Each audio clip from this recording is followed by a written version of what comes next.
हमारे YouTube channel समाइला tutorials में आपका स्वागत है। अगर आपने अभी तक हमारे इस चैनल को सब्सक्राइब नहीं किया है तो कृपया करके इसे सब्सक्राइब अवश्य करें और बेल आइकन को प्रेस करना ना भूलें ताकि आपको हमारी नई वीडियोस के नोटिफिकेशन साथ साथ मिलते रहें। मैं ब्रिजराज कंप्यूटर फैकल्टी, आज हम subject computer science class 10th chapter 4 HTML part 3 में इस चैप्टर के शॉर्ट आंसर क्वेश्चंस और लॉन्ग आंसर क्वेश्चंस पढ़ेंगे। तो सबसे पहले बात करते हैं short answer questions. Number 1, how will you insert an image in the HTML document.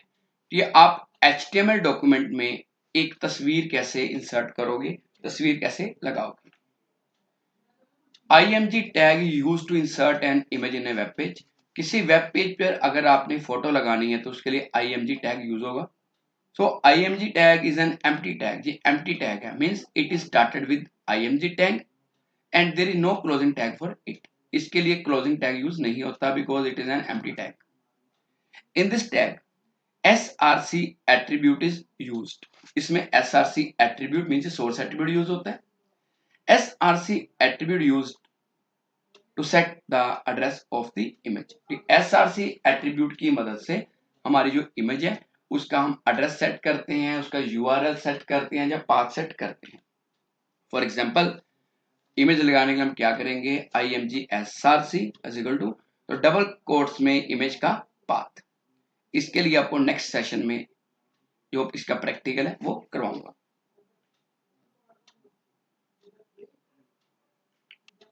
Number 2, what is hyperlink. Hyperlink क्या होता है।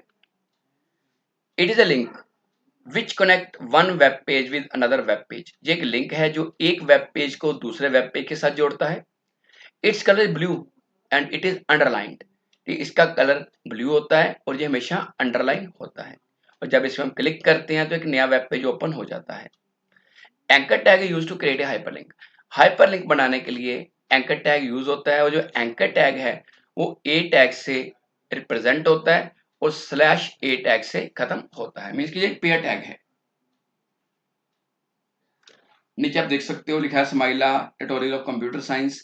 ये आपका क्या है, ये एक हाइपरलिंक है। जब इस पे मैं कर्सर लेके जाऊंगा, इस पे क्लिक करूंगा तो क्या होगा, जो भी मेरा यूट्यूब चैनल का लिंक है वो ओपन हो जाएगा।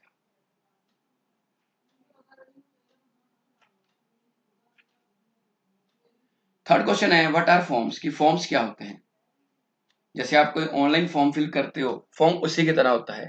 So form is a part of web page. की फॉर्म एक वेब पेज कह सकते हैं कि वेब पेज का पार्ट है। It includes text boxes, check boxes, radio buttons, and list boxes, etc. It allows us to enter data that we want to send to the server for processing। ये हमें अलो करता है कि इसमें हम जो डाटा डालते हैं वो सर्वर के पास प्रोसेसिंग के लिए आसानी से भेजा जा सकता है। When we create an email account or Facebook account, then form is used। जब आप कोई ईमेल अकाउंट बनाते हो, फेसबुक अकाउंट बनाते हो या ऑनलाइन कोई फॉर्म भरते हो, उस टाइम पे जो स्क्रीन आपको नजर आती है उसको बोलते हैं form.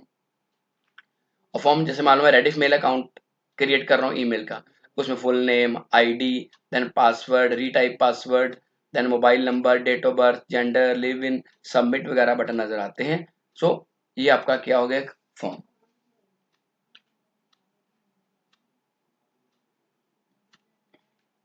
Question number 4, right the name of various controls used in the web forms.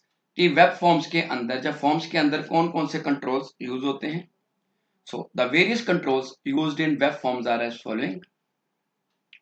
Number 1, text box control. जैसे मैं अपना नेम भरना है तो उसके लिए सिंगल लाइन बॉक्स यूज होता है जिसको बोलते हैं text box control. Number 2, password field control. जब आप पासवर्ड फिल करते हो, जो पासवर्ड होते हैं वो आपको पता है ये सिक्योर होते हैं, इसमें कभी भी हमारे जो करेक्टर है वो शो नहीं होते, वो आपको स्पेशल सिंबल्स की फॉर्म में जैसे डॉट के पैटर्न में नजर, स्टार के पैटर्न में नजर आते हैं। Number 3, check box control. जैसे मैथ, फिजिक्स वगैरह लिखा आपको आ रहा है ऊपर स्क्वायर शेप में, वो आपका चेक बॉक्स है। मतलब इनकी खासियत क्या होती है, आप एक से ज्यादा चेक कर सकते हो। रेडियो बटन कंट्रोल, इसमें होता है अगर आपने दो या तीन ऑप्शन किसी एक ऑप्शन को चूज करना है, जैसे मेल या फीमेल दोनों में से एक चूज कर सकते हो, दोनों इकट्ठे चूज नहीं कर सकते, तो उसको बोलते हैं रेडियो बटन कंट्रोल। ये सर्कल शेप में होता है। Number of text area control, ये आपको डिस्क्रिप्शन बॉक्स यहाँ पे दिखाई दे रहा है जिसमें लिखा है एंटर डिस्क्रिप्शन हियर। ये टेक्स्ट एरिया कंट्रोल है। अगर आपने ज़्यादा लाइनें लिखनी हो तो उसके लिए टेक्स्ट एरिया कंट्रोल यूज होता है, जैसे एड्रेस लिखना है या कमेंट लिखना है या फीडबैक। सिक्स्थ है सिलेक्शन लिस्ट कंट्रोल, जैसे नीचे मैथ्स लिखा आ रहा है, एरो बना हुआ है, जब इस पर मैं क्लिक करूंगा आगे अलग अलग सिलेक्ट जो हमें नजर आ जाएंगे उनको मैं सिलेक्ट कर सकता हूँ, इसको बोलते हैं selection list control. Number 7 submit button, अगर आप डाटा सर्वर पर भेजना चाहते हो तो सबमिट बटन यूज होगा, और अगर आपने फॉर्म पे डाटा एंटर किया है उसको साफ करना चाहते हो, उसको क्लियर करना चाहते हो, उसके लिए जो रीसेट बटन है वो आपका यूज होगा। नेक्स्ट फिफ्थ क्वेश्चन है, what are the different types of buttons used in HTML forms, कि एचटीएमएल फॉर्म्स में कितने तरह के बटन यूज होते हैं। So there are two different types of buttons used in the HTML forms. Number one, submit button. Every form must include a submit button. Submit button is used to send data to the server. To create a submit button, the input tag with type attribute set to a value submit is used. ठीक, जब आपने submit button बनाना है तो input tag के साथ type attribute use होगा और उसमें डबल कोट्स में आपने इक्वल टू के साथ जो submit वैल्यू है वो यूज करनी है। और रीसेट की अगर बात करें तो reset button is also include in a form. It is used to clear all the entries on the form. Form के अंदर आपने डाटा भरा है उसको क्लियर करना चाहते हो उसके लिए रीसेट बटन यूज होता है। To create a reset button the input tag with type attribute set to a value reset is used. इसमें हम क्या करते हैं कि इनपुट टैग के साथ टाइप एट्रीब्यूट में इक्वल टू डबल कोट्स में रीसेट वैल्यू यूज करेंगे और इसका बटन कुछ ऐसे नजर आएगा। और अगर आपने सर्वर पे डाटा भेजना है तो सबमिट बटन यूज होता है। फॉर्म में एंट्री कर दी है, आप चाहते हो उसको क्लियर करना है एक ही क्लिक में तो रीसेट बटन पे क्लिक करेंगे। तो नीचे आप देख सकते हो कि दो टेक्स्ट बॉक्स बने हैं, फर्स्ट नेम लास्ट नेम, और जो सबमिट और रीसेट ये हमारे बटन। नेक्स्ट है long answer type questions. Number 1, what is URL, explain different types of URL, कि यूआरएल होता क्या और कितने टाइप के यूआरएल होते हैं। यूआरएल की फुल फॉर्म होती है uniform resource locator. It is the address of website, website के एड्रेस को यूआरएल बोलते हैं। It is also called web address, जैसे लिखा है https://www.google.com, ये आपका क्या है यूआरएल, मतलब किसी भी वेबसाइट का जो एड्रेस है उसको क्या बोलते हैं URL. There are two types of URL, URL दो तरह के होते हैं। Number 1, absolute URL. An absolute URL contains the entire address of the file, कि जो भी आपने फाइल या रिसोर्स यूज किया है इसमें उसका पूरा एड्रेस आता है, कंप्लीट एड्रेस आता है। It contains all the information necessary to find files on internet और ऑन द लोकल कंप्यूटर। इसमें किसी भी फाइल को अगर आपने इंटरनेट पे ढूंढना है या लोकल कंप्यूटर पे ढूंढना है तो इसकी फुल इंफॉर्मेशन इसके अंदर होगी। जैसे for example c:/10th demo.html means कि ये मेरे लोकल कंप्यूटर पे फाइल पड़ी है जिसमें 10th एक फोल्डर है, demo.html इसके अंदर फाइल पड़ी है। सो ये क्या हो गया एब्सोल्यूट यूआरएल, क्योंकि पूरे का पूरा ये पाथ बता रहा है कि कौन सी ड्राइव में कौन सा फोल्डर है और फाइल का नेम क्या है।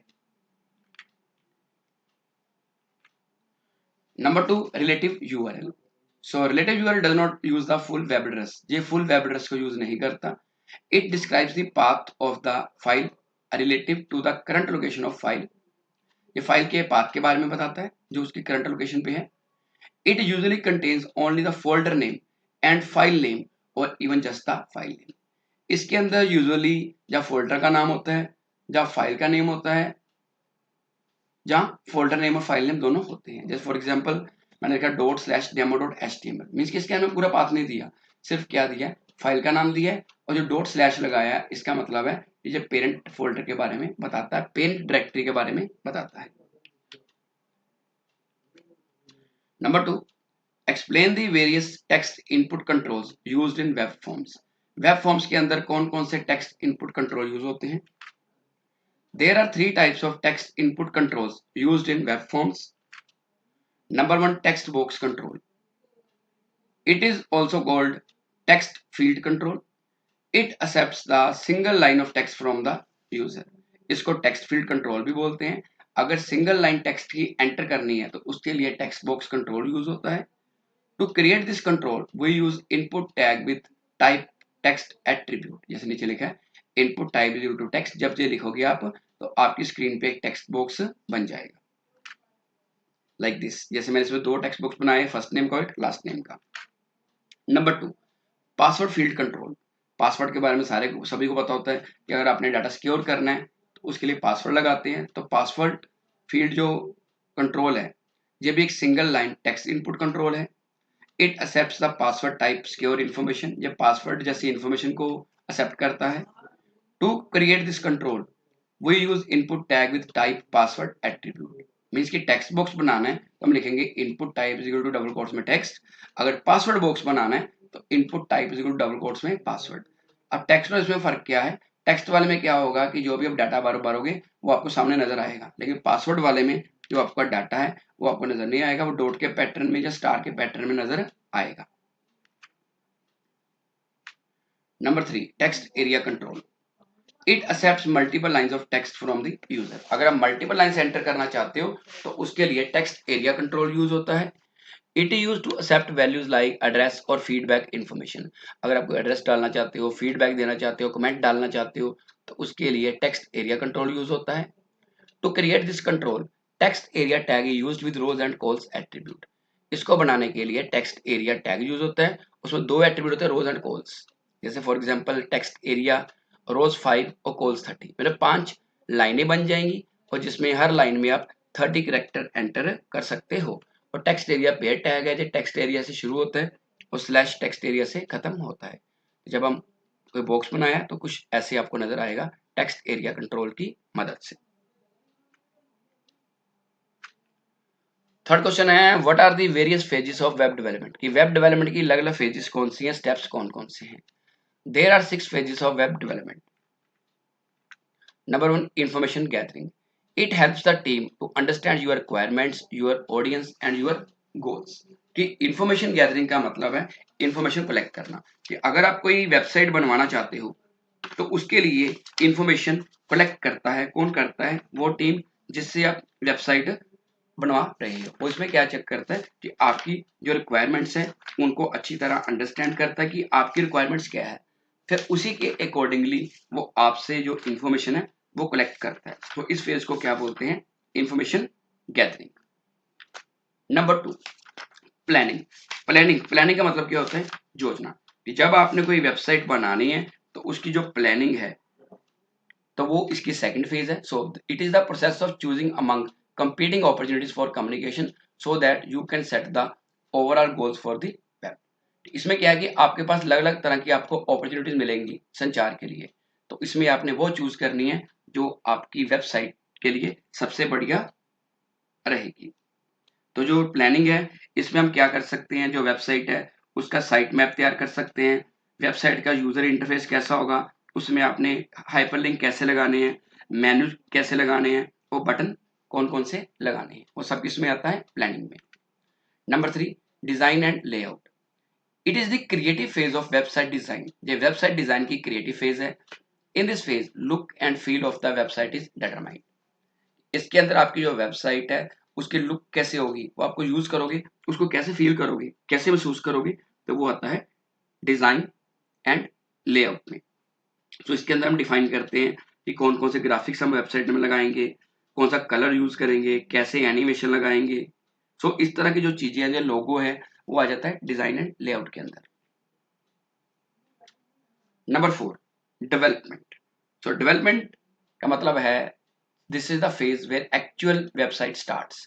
जो आपकी एक्चुअल वेबसाइट बननी स्टार्ट होती है ना, वो कहां से स्टार्ट होती है, डेवलपमेंट से। At this stage web developer build websites by using different languages such as HTML, CSS, PHP। Means ये डेवलपमेंट फेज के अंदर जो वेब डेवलपर है, जो वेबसाइट बना रहे हैं, वो अलग अलग लैंग्वेज को यूज कर सकते हैं। अगर सिंपल वेबसाइट बनानी है तो HTML, अगर कलरफुल बनानी है तो CSS, अगर और एडवांस बनानी है तो उसके लिए PHP को यूज कर सकते हैं, या और कोई वेब डेवलपमेंट लैंग्वेज जिसको वो यूज करना चाहते हैं। Number 5, testing and launch. In this phase, the functionality of the website is tested along with the device compatibility। Testing मतलब होता है एरर चेक करना, गलतियां चेक करना और उसको लॉन्च करना। सो टेस्टिंग के अंदर क्या होता है, जो भी आपने कंटेंट डाला है उसको चेक करना है क्या वो ठीक है, उसमें कोई गलती तो नहीं आ रही। और डिवाइस कंपैटिबिलिटी का मतलब है कि क्या आपकी वेबसाइट लैपटॉप पे, पीसी पे, एलईडी पे, मोबाइल पे, टैब पे सही तरीके से काम कर रही है, तो उसको बोलते हैं टेस्टिंग। और लॉन्च का मतलब होता है कि वेबसाइट को यूजर को बताना कि आप चला के देखो कि वेबसाइट आपको चलने में कोई दिक्कत तो नहीं आ रही। नंबर 6, मेंटेनेंस, जिसको बोलते हैं रख रखाव। In this phase the elements are changed as per the feedback of user. It is an ongoing process. कि मेंटेनेंस के अंदर क्या है, यूजर ने जो अगर फीडबैक दिया है उसके अकॉर्डिंगली वेबसाइट में चेंजेस करनी है। ये एक ऑनगोइंग प्रोसेस है मेंटेनेंस, ये आगे आगे चलता रहता है, ये कभी भी फेज खत्म नहीं होती। सो आज के लिए इतना ही। अगली बार फिर किसी नए टॉपिक के साथ मिलेंगे। अगर आपकी कोई क्वेरी है तो आप कमेंट सेक्शन में पूछ सकते हैं या अपने कंप्यूटर अध्यापक की मदद ले सकते हैं। धन्यवाद।